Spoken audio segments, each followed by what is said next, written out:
যমুনা টেলিভিশনের ডিজিটাল প্ল্যাটফর্মে শুভেচ্ছা। আমরা এই মুহূর্তে আছি পটুয়াখালী জেলার বাউফল উপজেলার ছোট্ট বাজার নুরানপুরে। এখানে দেখা মিলেছে এক ভিন্ন চিত্রে। এক পাশে দোকানদার হেমায়েত, অন্য পাশে একটি বকের ছানা। কিভাবে উৎপত্তি হলো এই বকের ছানা? ঠিক যেই স্থানটিতে দাঁড়িয়ে আছি, আমার পিছনে যে গাছটি দেখা যাচ্ছে, এই গাছটির প্রচুর পরিমাণে আসলে বক বিভিন্ন সিজনে আসলে বসবাস করে। প্রায় শত শত বক এই গাছে বসবাস করার কারণে স্থানীয়রা এই জায়গাটির নাম দিয়েছে বকের বাড়ি।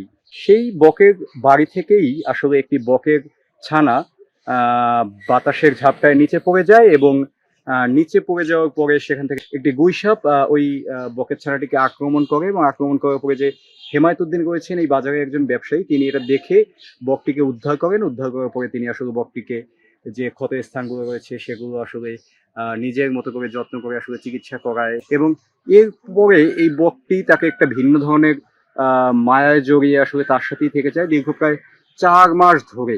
এখানে আসলে তার সাথেই এই বকটির বসবাস। একটা পাখির সাথে যে মানুষের এত সুসম্পর্ক হয়, এটা আসলে আমার ধারণা ছিল না। এটা দেখতে আমার খুবই ভালো লাগছে।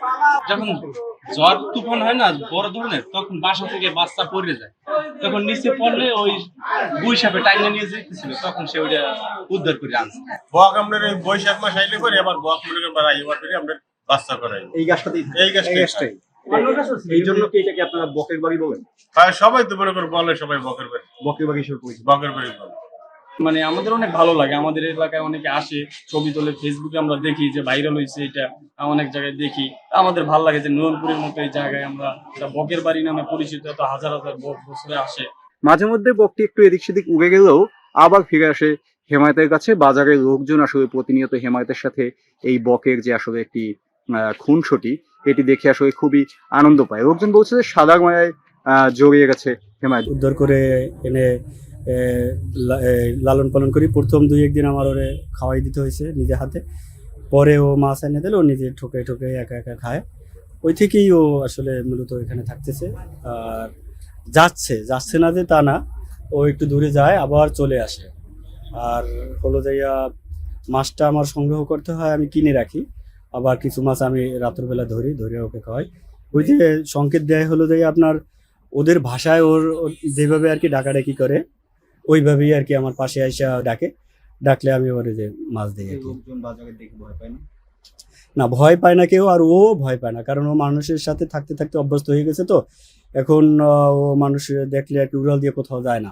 হেমায়েত উদ্দিন বলছিলেন যে আসলে তিনি তার ওই বকের প্রতি একটা মায়া জন্মে গেছে। তিনি আসলে অনেক কষ্ট করে ব্যবসা রেখে অনেক সময় আসলে বিভিন্ন জায়গায় গিয়ে মাছ ধরে তারপর আসলে এই বকের জন্য খাবার সংগ্রহ করে। ব্যবসায়ী হেমায়েত উদ্দিন এবং এই যে বকের যে সম্পর্ক, এই সম্পর্কই আসলে আমাদেরকে বলে দেয় ভাষাগত বোঝাপড়ার বিষয় নয়, ভালোবাসা এবং বিশ্বাসের সম্পর্ক থেকেই তৈরি হতে পারে একটি সুন্দর বন্ধুত্বের। সেক্ষেত্রে আসলে আমরা মানুষেরই যেমন বন্ধুত্ব হবে, তেমন প্রাণীকুলের সাথে আমাদের বন্ধুত্ব হতে পারে। সৃষ্টির শুরু থেকে প্রাণী বা গিয়ে মানুষের সাথে সম্পর্ক সবসময় সহাবস্থানের বন্ধুত্বপূর্ণ ভালোবাসা সম্পর্ক হওয়া উচিত এবং ছিল। কিন্তু বিভিন্ন যান্ত্রিকতার জন্য গিয়ে অনেকটা গিয়ে সম্পর্কটা অনেকটা বিচ্ছিন্ন হয়ে গেছে। সবসময় দেখি স্বজাতির মধ্যে সবসময় একই ভাষায় কথা বলার কারণে কি হয়, ভালোবাসার সম্পর্ক, বিশ্বস্ততার সম্পর্ক সবকিছুই তৈরি হয়। কিন্তু এখানে দেখা গেছে যাদের সাথে ভাষার কোনো মিল নেই, স্বজাতীয় নয়, কিন্তু তাদের মধ্যে একটা বিশ্বস্ততা, ভালোবাসা, বন্ধুত্বপূর্ণ একটা সম্পর্ক তৈরি হয়ে গেছে।